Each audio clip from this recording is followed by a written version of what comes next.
하나님께서 또다시 요나에게 말씀하셨다. 너는 어서 저 큰 성읍 니느웨로 가서 이제 내가 너에게 한 말을 그 성읍에 외쳐라. 요나는 주님께서 말씀하신 대로 곧 길을 떠나 니느웨로 갔다. 니느웨는 둘러보는 데만 사흘 길이나 되는 아주 큰 성읍이다. 요나는 그 성읍으로 가서 하룻길을 걸으며 큰 소리로 외쳤다.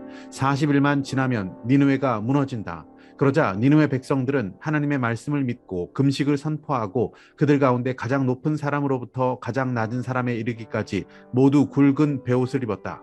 이 소문이 니느웨의 왕에게 전해지니 그도 임금의 의자에서 일어나 걸치고 있던 임금의 옷을 벗고 굵은 베옷을 입고 잿더미에 앉았다.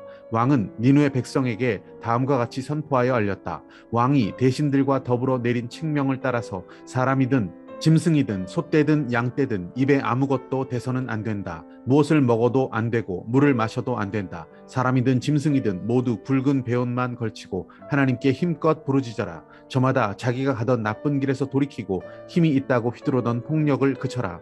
하나님께서 마음을 돌리고 노여움을 푸실지 누가 아느냐. 그러면 우리가 멸망하지 않을 수도 있다. 하나님께서 그들이 뉘우치는 것, 곧 그들이 저마다 자기가 가던 나쁜 길에서 돌이키는 것을 보시고 뜻을 돌이켜 그들에게 내리시겠다고 말씀하신 재앙을 내리지 않으셨다. 할렐루야, 아름다운 새날입니다. 하나님께서는 불순종했던 요나를 다시 쓰십니다. 그리고 니느웨에 경고했던 그 재앙에서 뜻을 돌이키십니다. 하나님께서는 늘 기회를 주시고 다시 세워서 쓰기 원하시는 분이시구나라는 것을 깨닫게 됩니다. 불순종했던 죄인 요나에게 첫 번째와 똑같은 명령이 주어집니다. 요나는 마침내 순종의 발걸음을 내딛기 시작합니다. 니느웨는 매우 큰 성이어서 사흘을 걸어야 다 외칠 수 있었지만 그 니느웨 길을 딱 하루 동안만 요나가 돌아다니며 외칩니다. 그런데 엄청난 일이 벌어지기 시작합니다. 니느웨 백성들과 또 왕까지 하나님을 믿고 금식하고 굵은 베옷을 꺼내 입습니다. 그리고 짐승까지 금식을 시키면서 잿더미에 앉아서 하나님 앞에 회개하기 시작하는 것입니다. 요나가 정말 힘들게 그 적국에 가서 목숨을 걸고 하나님 말씀을 전했습니다. 니느웨가 곧 무너질 것이다. 이 경고를 외치기 시작했을 때 하나님의 놀라운 역사가 있었다는 것입니다. 순종이 쉽습니까? 어렵습니까? 정말 어렵다라고 저는 생각합니다. 하지만 순종한 것과 하지 않은 것은 하늘과 땅의 차이구나라는 것을 깨닫게 됩니다. 요나의 이 순종이라고 하는 것은 우리에게 엄청난 위로를 줍니다. 난 힘들어서 안 해. 해봐야 안 된다니까. 안 해. 무슨 소용이야. 안 할 거야. 우리에게는 100만 가지 변명과 핑계가 있습니다.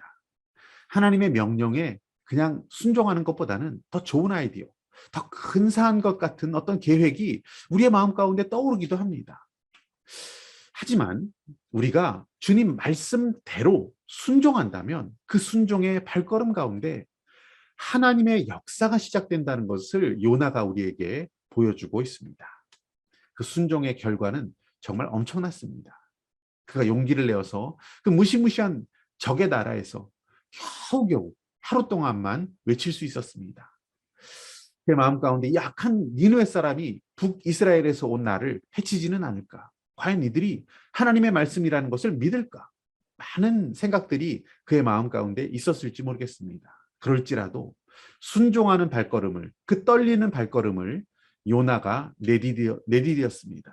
니느웨 12만여 명이 있는 그 땅이 하루 만에 철저한 회개로 주님 앞에 나온 것은 기적입니다. 이것은 전무후무한 그러한 역사였습니다. 하나님께서는 우리의 순종의 발걸음을 기다리고 계십니다.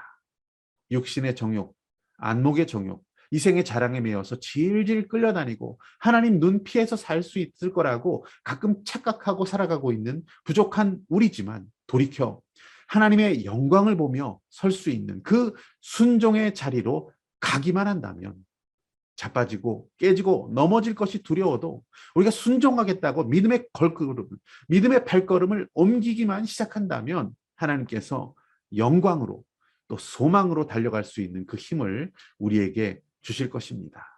하나님의 기적의 현장에는 그저 요나처럼 순종하는 한 사람이 필요했던 것입니다.